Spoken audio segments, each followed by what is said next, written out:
¿Qué tal? Vamos a hablar un poquito, vamos a continuar hablando sobre lo que es la resistencia al cambio y cómo nos dificulta poder implementar nuevas arquitecturas o nuevos lenguajes de programación en un entorno corporativo. Aquí lo importante que tenemos que conocer y destacar que en efecto muchos gestores de proyecto no necesariamente tienen que seguir tendencias o recursos, frameworks que sean, que hayan salido de un día para otro y que empiecen a hacer tendencias. Sin embargo, lo que sí debe de hacer o debería de hacer un gestor de proyectos es conocer todo el catálogo o tener una amplia visión, ver el panorama desde fuera y empezar a cuestionarse si lo que se está utilizando dentro del proyecto, dentro de la empresa, va a seguir siendo rentable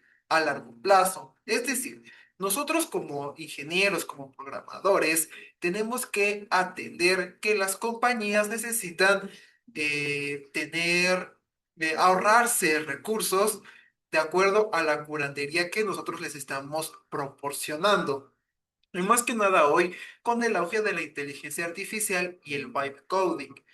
Eh, Seleccionar hoy en día alguna herramienta, algún lenguaje, algún entorno cloud de todo el stack tecnológico que tenemos hoy en día va a ser fundamental para el crecimiento del negocio y la continuación de la vida de esa empresa y poder adaptarse más fácilmente a lo que depara el futuro.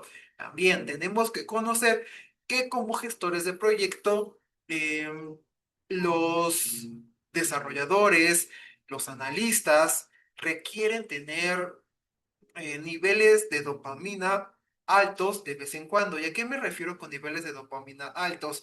Usualmente, cuando tú sometes a una persona a un reto y logra resolverlo, el cerebro manda señales de dopamina de que ha logrado algo bastante importante en su vida personal y profesional. ¿Por qué? Porque a un profesional de la programación, de los datos, le gustan mucho los retos y resolver eh, cosas complejas que le puedan ayudar a nutrir su currículo.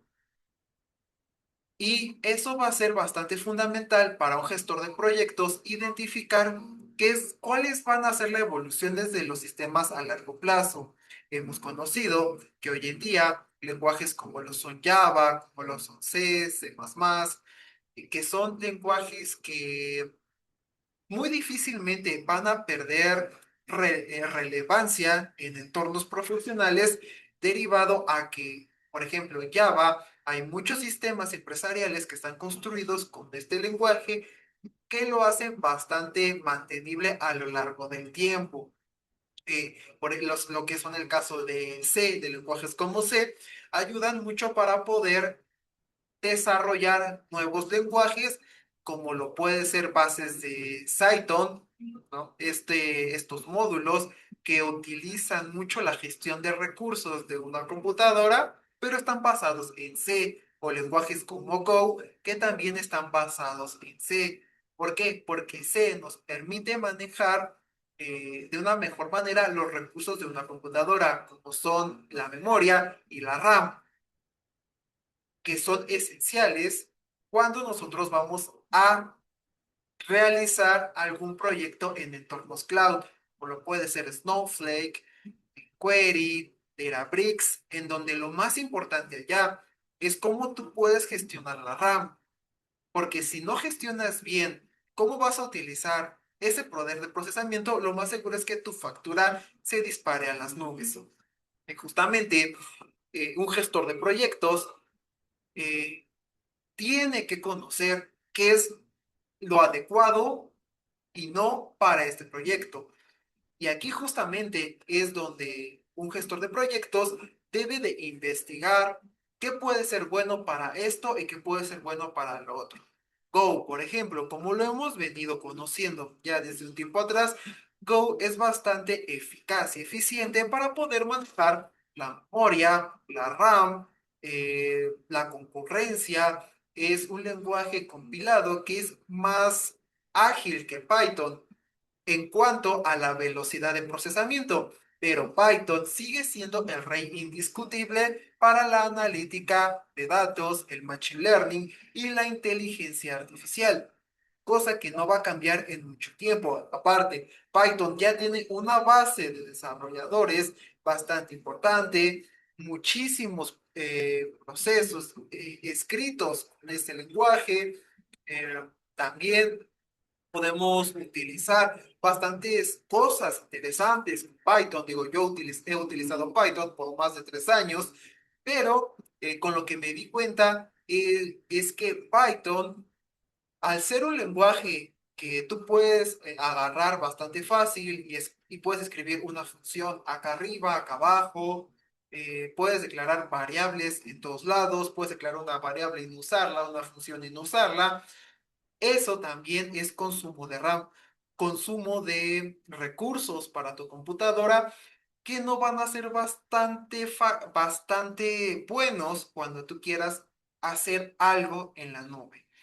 Así que lenguajes como Go son más estrictos, no te permiten utilizar cosas que no vas a utilizar dentro de lo que estás construyendo. Y justamente de eso es lo que vamos a estar hablando. Ahorita te voy a compartir pantalla para que vayamos viendo qué es lo que está pasando. Y justamente esto es lo que yo intento compartir contigo, que tenemos que ser bastante críticos con las herramientas que estamos utilizando. Según Google, Google hace cambios de tecnología aproximadamente cada 3 o 4 años.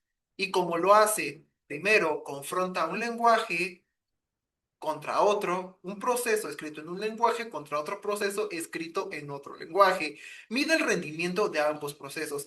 Si el lenguaje A, que lleva el proceso A escrito en el lenguaje A, que lleva 5 años allí, funciona correctamente sobre este nuevo proceso escrito en el lenguaje B, se va a mantener este lenguaje. Pero si se dan cuenta que el lenguaje B no es lo suficientemente bueno, o el proceso no es lo suficientemente bueno o rápido comparado contra el lenguaje A, descartan el lenguaje A y cambian todo al lenguaje B. Y eso también puede pasar para tu conocimiento. Digo, yo lo estoy llevando a la práctica. Después de poco más de 3 años, yo me di cuenta que necesito hacer un poco de actualización en mi stack tecnológico y refrescar un poco el cerebro, el aprendizaje, para no estancarme y no resistirme al cambio. Justamente es lo que vamos a ver en este momento. Aquí te estoy presentando una app que desarrollé hace bastante tiempo en Python, en donde di una breve introducción a lo que es el cerebro humano.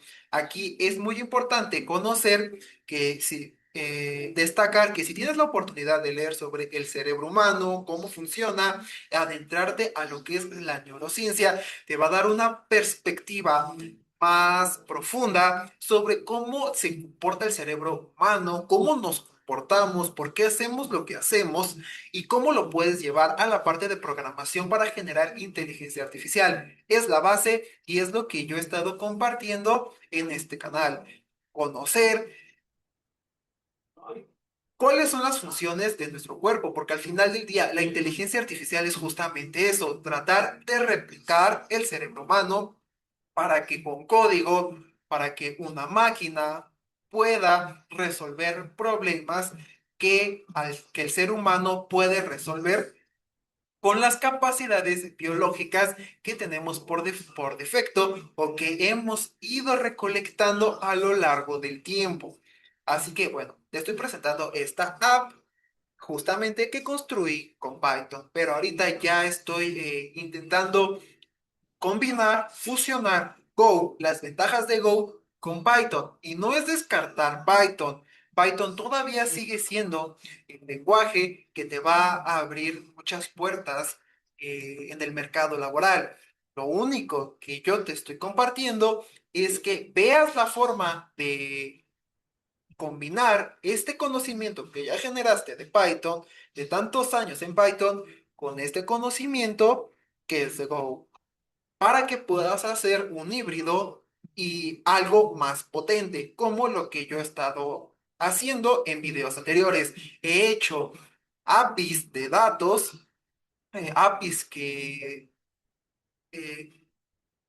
que gestionan datos desde MySQL. Esto lo puedes hacer también desde Snowflake, BigQuery, y no expones, te da más seguridad, lo cual hace que no expongas o no sea vulnerables tus credenciales en los entornos de producción. Únicamente alguien que sabe Python, que quiere hacer analítica, ciencia, machine learning, consulta esa API y puede generar eh, una aplicación de análisis de datos interactiva con Streamlit, puede generar gráficas utilizando Matplotlib, Seaborn, puede analizar esos datos con pandas, generar machine learning, utilizar scikit-learn, TensorFlow, puede ocupar PyTorch.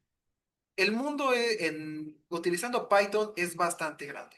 Así que lo único que hace Go, o que estoy compartiéndote para que puedas manejar Go, es los beneficios que tiene este lenguaje y cómo lo podemos combinar utilizando Python para hacer infraestructuras de datos más robustas y más seguras en los entornos empresariales. Pero bueno, ahora sí, después de todo este speech, vamos a esto. Bien, entonces esta aplicación que desarrollé, que fue basada en Python, está escrita en Python, a mostrar el código. Digo, esto yo también te lo presenté en un video anterior, así que puedes ver eh, eh, el, el video anterior. Ok, entonces, aquí tenemos que recordar cómo está estructurado el cerebro humano o cuáles son los lóbulos, las partes más importantes, digamos, ir de lo general, después a lo particular. Las generalidades, tenemos el lóbulo frontal, lóbulo parietal, lóbulo occipital, cerebelo, tronco encefálico y el lóbulo temporal. Ahorita nos vamos a enfocar mucho en lo que es el lóbulo frontal, el lóbulo temporal y el lóbulo parietal. ¿Por qué? Porque son los lóbulos que se comunican para nosotros poder aprender algo nuevo. En este caso, va a aprender un lenguaje de programación nuevo. Pero te voy a leer justamente la definición del lóbulo frontal. El lóbulo frontal, esta sección del cerebro trabaja en cooperación con otras secciones del cerebro, proporcionándote un vasto número de habilidades. Las cosas que haces que involucran pensar o razonar son habilidades que requieren la intervención del lóbulo frontal. Esto es lo que el lóbulo frontal puede realizar. Razonamiento incluye el simple y complejo procesamiento de información. Lógica, razonamiento, juicio, toma de decisiones y la creatividad componen esta sección. Entendimiento social controla el entendimiento de las normas sociales, que el cual ayuda a decidir qué deberías y qué no deberías hacer o decir. Funciones ejecutivas, autocontrol, ética, nivel de concentración y memorización. Movimientos musculares voluntarios permite el uso de músculos para agarrar un determinado objeto, mover las piernas para ponerse de pie o caminar. Este lóbulo también contiene el control de los músculos que ocupas para hablar, aprendizaje y reuso de información. Esta sección del cerebro te permite aprender nuevas cosas, así como almacenar lo aprendido y poder ocupar el conocimiento después. Entonces, el lóbulo frontal justamente es quien es el orquestador de nuestro aprendizaje. Así que cuando tú vas a aprender algo nuevo, tiene que pasar primero por el lóbulo frontal para poder procesarlo y decidir a dónde lo va a almacenar. O si eso lo va a almacenar, te sirve para el futuro, lo tiene que almacenar para reutilizarlo. Ok, ahora vamos a hablar sobre el lóbulo temporal. El lóbulo temporal es esa parte de tu cerebro situada en el hemisferio derecho e izquierdo, el cual contribuye a lo siguiente. Memoria dentro de este lóbulo se encuentra el hipocampo. Es esencial para el procesamiento de memoria y habilidades. Lenguaje. Este lóbulo proporciona la habilidad de entender el significado de las palabras y objetos que hay a nuestro alrededor. Y también se ubica el área de Wernicke. Esta área la vamos a conocer más adelante en este video, que ayuda a comprender el lenguaje y estructurar oraciones, emociones. Podemos ubicar también la amígdala, que juega un papel crucial en el procesamiento de emociones. Reconocimiento visual. El lóbulo temporal ayuda al reconocimiento físico, es decir, nos permite reconocer caras y objetos en nuestro día a día. El lóbulo temporal nos va a ayudar para poder reconocer qué es la palabra print, por ejemplo, o qué es def, qué significa def utilizando Python, o identificar cuál es el logo de Python, o el logo de Go, o el logo de Java, o el logo de PHP. Eso es lo que nos va a permitir el lóbulo temporal, es el que almacena eso después de que el lóbulo frontal lo haya procesado, y ahora sí nos va a decir, esto es A, esto es B, esto es Z, esto es W, esto es lo que tú quieras. Bien. Y vamos a pasar al lóbulo parietal. Lóbulo parietal juega un papel muy importante en las sensaciones que puedes percibir del mundo que te rodea. Esto incluye los cambios de temperatura, frío y calor, cambios de presión, vibraciones y dolor. El lóbulo parietal hace una integración de la información integración sensorial que ya fue procesada por otras áreas del cerebro, junto con la información sensorial antes mencionada, e integra todo esto en una forma que se pueda comprender, para después tomar todos esos datos y enviarlos a otras partes de tu cerebro para que respondan o no de acuerdo a lo que estás sintiendo. El lóbulo parietal es el causante de tu mejoría. Por ejemplo, cuando comienzas a aprender o andar en bicicleta, la información sensorial se procesa y almacena para generar un aprendizaje más complejo de lo que percibió tu cuerpo después de comenzar a montar la bicicleta. El lóbulo parietal procesa la información de ubicación, es decir, puedes reconocer qué objetos tienes a tu lado izquierdo y derecho. También ayuda a identificar objetos en específico donde vemos muchos, por ejemplo, una tienda, ya que podemos categorizar objeto por objeto sin perder el sentido de lo que se ve en ese lugar. Esto es bastante importante porque cuando nosotros aprendemos a utilizar una computadora y aprendemos a identificar dónde están cada una de las teclas, después de nosotros ver la documentación de algún lenguaje de programación como Python, Go, Java o algún otro, nosotros podemos conocer dónde están cada una de esas teclas en nuestro teclado, relacionarlos con la documentación y hacer algo nuevo, hacer una arquitectura, un sistema complejo, después de haber nosotros procesado toda esa relación de objetos, también después de nosotros haber aprendido sobre la documentación, por ejemplo, Go. eh, Leemos la documentación, vamos a ver muchas funciones, muchas, muchas librerías, eh, una sintaxis totalmente diferente, pero eso lo procesa nuestro lóbulo parietal, lo cual nos va a ayudar a poder, a no perder esa concentración, esa abstracción, y poder hacer algo que sea más interpretado por nosotros como humanos. Ok. Después de haber hecho esta breve introducción al cerebro humano, digo, aquí es donde tú también puedes construir tus propias herramientas, tu propia tecnología para poder relacionarlo con tu aprendizaje, utilizarlo para tu aprendizaje. Bueno, bien, vamos a ver cuál es el mapa del cerebro para nosotros poder aprender un lenguaje de programación nuevo. Bien, bien, entonces la corteza prefrontal es el director de orquesta, se encarga de la memoria de trabajo, la resolución de problemas, la lógica. Cuando analizas, por ejemplo, un algoritmo, la corteza prefrontal está trabajando a su máxima potencia. El hipocampo. Aquí el hipocampo se sitúa en el lóbulo temporal y es la puerta de entrada.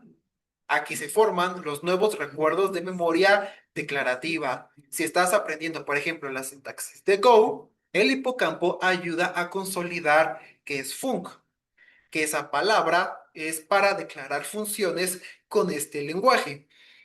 Ganglios basales, cruciales para el aprendizaje de hábitos y secuencias, memoria procedimental. Una vez que dejas de pensar en dónde poner punto y coma, la tarea ha migrado de la corteza a los ganglios basales. Los ganglios basales no los coloqué, pero se encuentran por aquí arriba. Y tenemos las áreas del lenguaje. Broca y Wernicke, estudios de neuroimagen, han demostrado que, curiosamente, el cerebro procesa el código más común en lenguaje natural que como matemáticas puras. Así que, por eso son lenguajes de programación, porque es una forma de escribir para poder comunicarte con la computadora. Es como si tú estuvieras aprendiendo inglés, alemán, mandarín. Son símbolos en esencia, el código son símbolos para que tú puedas escribir y te dé un resultado. Cuando tú lo trasladas a la comunicación, tenemos símbolos, por ejemplo, en el mandarín, un símbolo representa algo, con lo cual te va a ayudar a comunicarte y esperar tú una respuesta. Bien, ¿y cómo procesamos un nuevo lenguaje? Para procesar un nuevo lenguaje, este proceso se basa en la neuroplasticidad, aprender algo nuevo. Las neuronas crean nuevas conexiones llamadas sinapsis. Codificación. La información llega a la corteza prefrontal. Este es un proceso costoso energéticamente, por eso te cansas cuando estás estudiando algo nuevo o cuando vas a estudiar todo un libro de matemáticas, de biología, de medicina completo. Por eso sientes fatiga, fatiga cognitiva. Consolidación. Durante el sueño, el hipocampo ensaya lo aprendido y lo transfiere a la corteza de largo plazo. Mielinización. A medida que practicas, las vías neuronales se recubren de mielina, una capa aislante. Esto hace que los impulsos eléctricos viajen más rápido. Bien, y ahora te estoy presentando un diagrama de cuál sería la ruta para aprender un nuevo lenguaje de programación y por qué a veces se choca, ¿no? A veces se tiene este bloqueo. Vamos a poner el siguiente ejemplo. Imagina que que llevas usando un lenguaje de programación Python por 5 años. Entonces, cuando usas un lenguaje por mucho tiempo, como Python o Java, el cerebro busca eficiencia energética, automatización. El conocimiento pasa de la corteza prefrontal, esfuerzo consciente, a los ganglios basales, automático. Ya no piensas en el código, simplemente fluye. Poda sináptica. El cerebro debilita las conexiones que no usa para fortalecer las que sí. Si solo piensas en términos de un paradigma, por ejemplo, orientación a objetos, las rutas para entender la programación funcional pueden volverse estilizadas o rígidas. Inhibición proactiva. Este es un fenómeno donde el conocimiento viejo interfiere con el nuevo. Si intentas escribir un lenguaje nuevo, tu cerebro intentará recuperar automáticamente la sintaxis del lenguaje que dominas, causando frustración. ¿Y por qué nos resistimos al cambio? La resistencia no es falta de capacidad, es biología evolutiva. Costo metabólico. Aprender algo nuevo requiere que la corteza prefrontal trabaje intensamente, consumiendo mucha glucosa y oxígeno. El cerebro, por instinto, prefiere el ahorro de los hábitos ya formados. Miedo a la incompetencia, amígdala. Al ser un experto en un área, volver a ser principiante activa la amígdala, el centro del miedo y la ansiedad. Sentirse torpe de nuevo se percibe como una amenaza al estatus profesional y a la seguridad. Sesgo de confirmación. Tendemos a buscar fallos en la nueva tecnología para justificar quedarnos en nuestra zona de confort sináptica. Bien, entonces, esto es por qué nosotros a veces nos resistimos a aprender algo nuevo. Si bien hoy en día estamos inundados de muchísima información, elegir lo que nos va a potenciar en nuestra carrera profesional va a ser bastante fundamental. Así que yo lo único que te recomiendo es que tienes las herramientas A, B, C, D. Investiga qué es lo que vas a ocupar para qué proyecto. Para este proyecto me es más fácil utilizar ABC o ya domino A, pero siento que A se está quedando corta con algo. Voy a ver si B me puede solucionar eso y hacerlo un poquito más rápido. Entonces es allí evaluar más que nada tu stack tecnológico. Recuerda, al final del día, quedarse con la misma herramienta durante más de 5 años te va a ser resistente al cambio y te vas a acostumbrar a algo que a la larga te va a costar dejarlo. Así que no te acostumbres a lo que ya aprendiste, sí te ayudó para poder llegar a donde estás hoy en día, pero a veces es bueno enfrentarte a un aprendizaje diferente. Bien, entonces, aquí te estoy presentando el diagrama. Tenemos lo que es la corteza prefrontal, que es la que nos va a ayudar a la lógica, resolución de problemas, memoria de trabajo. Área de Broca, que es la que está en moradito, planificación y producción del lenguaje. Sintaxis, gramática. Área de Wernicke, compresión y semántica del lenguaje.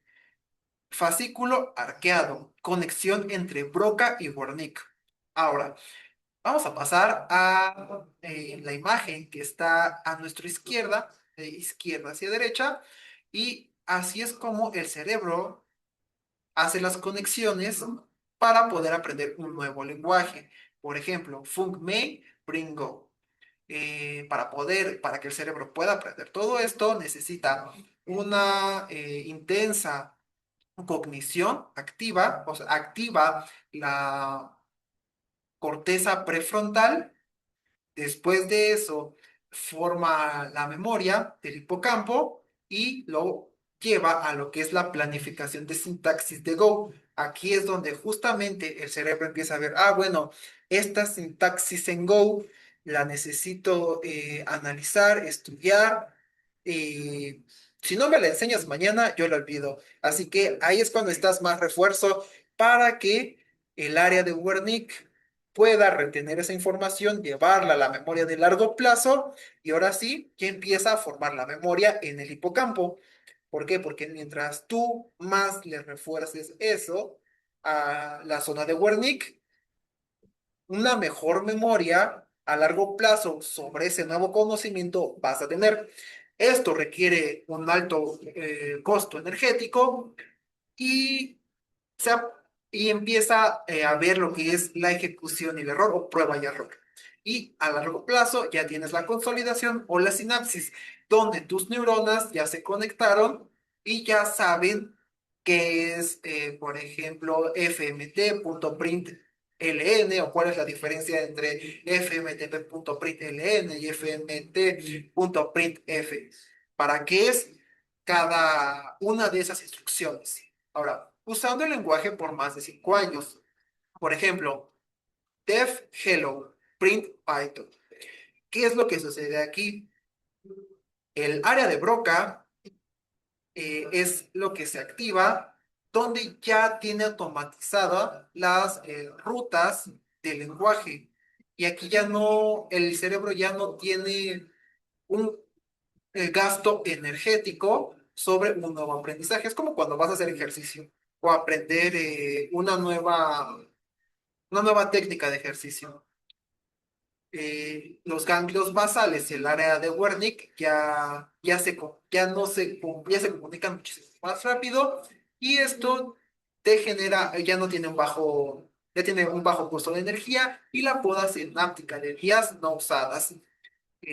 Entonces, lo que no ocupas, se hace una poda sináptica. Así que aquí es donde ya todo el conocimiento es automático, o sea, ya es donde ya lo dominas, ya sabes qué es print hello o print Python, o para qué se utiliza pandas, para qué se utiliza Seaborn, Matplotlib, Streamlit, tú ya lo automatizas. Ahora, ¿cómo se produce la resistencia al cambio? Lo nuevo contra lo viejo. Aquí se activa justamente la corteza prefrontal cuando empiezas a aprender un lenguaje nuevo, pero el fascículo arqueado o lo que ya tienes automatizado entra en choque. ¿Por qué? Porque tú le metes algo nuevo y empieza el conocimiento que tienes en la memoria a largo plazo a decir, oye, espérame, esto se parece a lo que ya me habías dicho que aprendiera hace 5 años y he venido utilizando por 5 años y de repente me metes algo que es similar pero es diferente. O sea, ¿cómo? No, no, no, no, no. A ver, espérame. Necesito procesarlo.